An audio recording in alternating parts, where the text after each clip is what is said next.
독도 의용수비대가 결성되던 날, 독도 의용수비대 대장 홍순칠 씨는 울릉도 주민들 앞에서 이런 연설을 한다.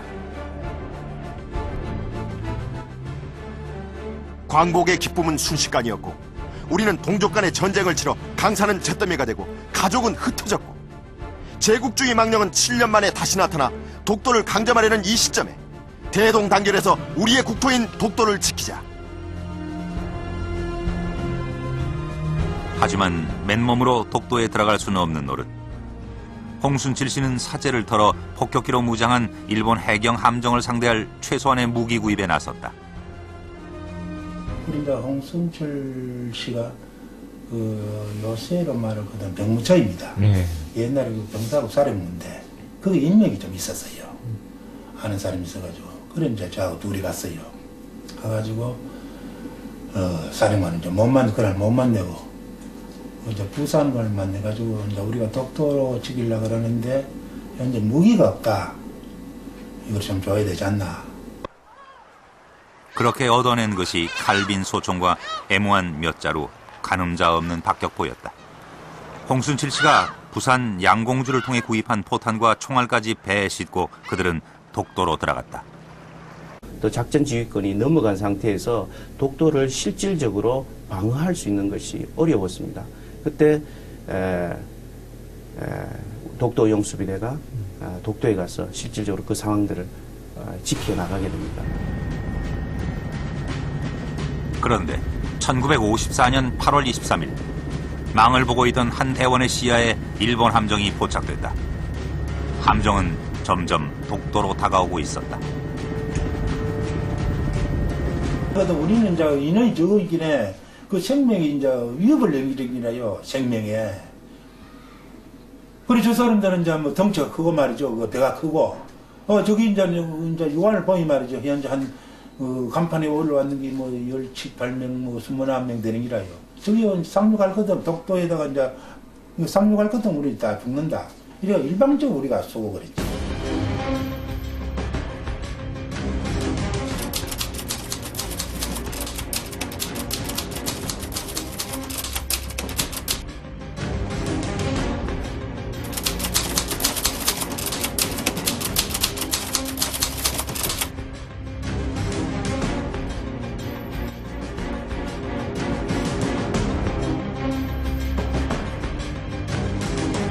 일본 해상보안청 순시선 오키오가 독도 서도 북서쪽을 항해하던 중 오전 8시 40분에 서도의 해안 동굴로부터 갑작스러운 총격을 받음.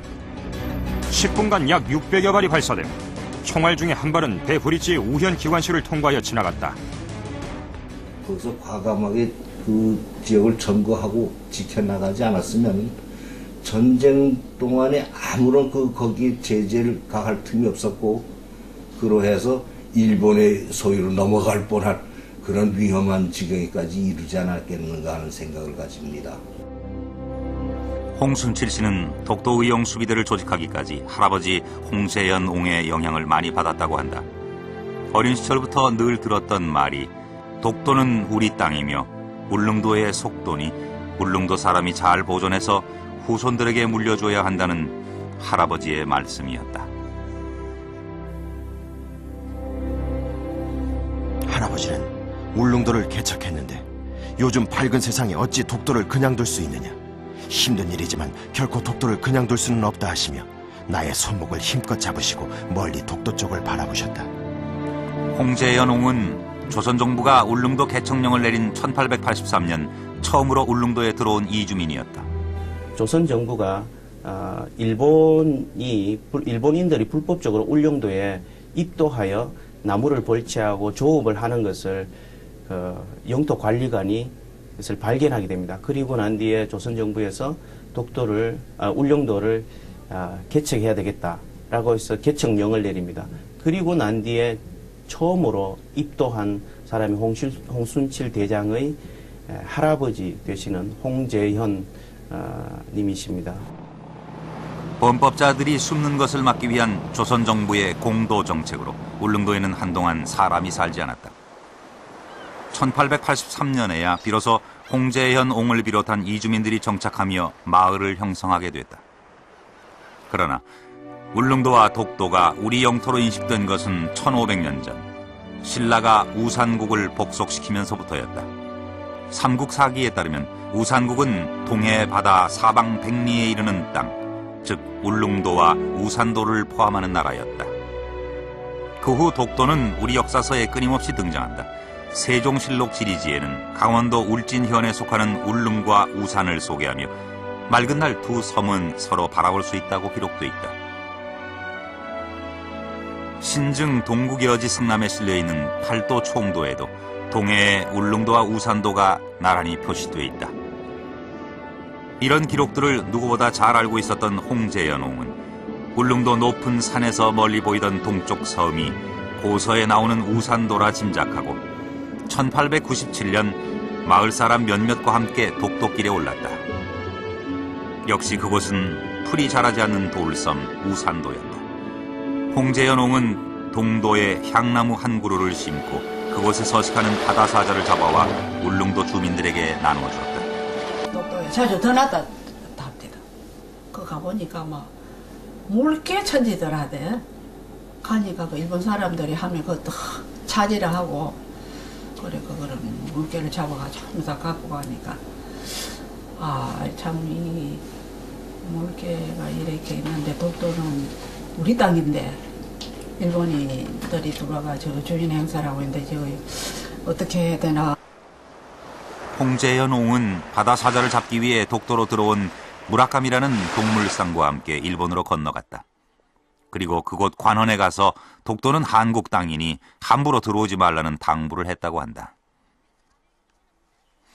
홍제연홍이 울릉도로 들어온 지 17년째 되던 해 대한제국은 울릉도를 독립된 군으로 승격시키는 새로운 칙령을 발표한다. 울릉군이 관할하는 구역에 석도, 즉 독도가 포함됐다. 그 독도는 바위섬이라는 뜻입니다. 바위섬.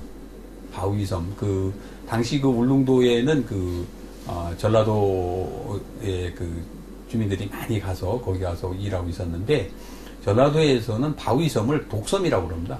바위섬을 독섬. 그러니까 그 독도나 석도나 독섬이나 이건 다 그 같은 그 이름이거든요. 그러니까 그 독섬을 이렇게 좀 그 의역을 해서 석도라고 표시했을 뿐이지 명확하게 독도가 그 울릉도의 관할 구역이라고 표시를 한 겁니다. 과거부터 일본도 독도를 한국 땅으로 인정하고 있었다. 1785년 당대 최고 지식인이었던 임자평이 제작한 지도에 보면 독도와 울릉도를 그려놓고 그곳은 조선 영토라고 분명히 표시돼 있다. 일본 명치 시대의 공문서를 모아놓은 공문록에서도 이와 같은 사실이 확인됐다. 1876년 전국 지적 조사를 할 때 시마네 현이 독도와 울릉도의 편입 여부를 내무성에 문의하자 당시 최고 기관이던 태정관은 안영복 사건 이후 두 섬은 일본과 관계없다는 지령을 내린다. 독도가 한국의 영토임을 일본 정부가 공식적으로 인정한 내용이다. 태정관이 그러한 독도를 한국 땅이다. 그거는 가가지고 외교적 분쟁을 일으키지 말아라. 라고 분명하게 얘기를 한 거죠. 그거는, 그 당시만 해도 일본 사람들이 울릉도와 독도가 한국 땅이라는 생각은 분명히 가지고 있었어요. 일본이 독도 영유권을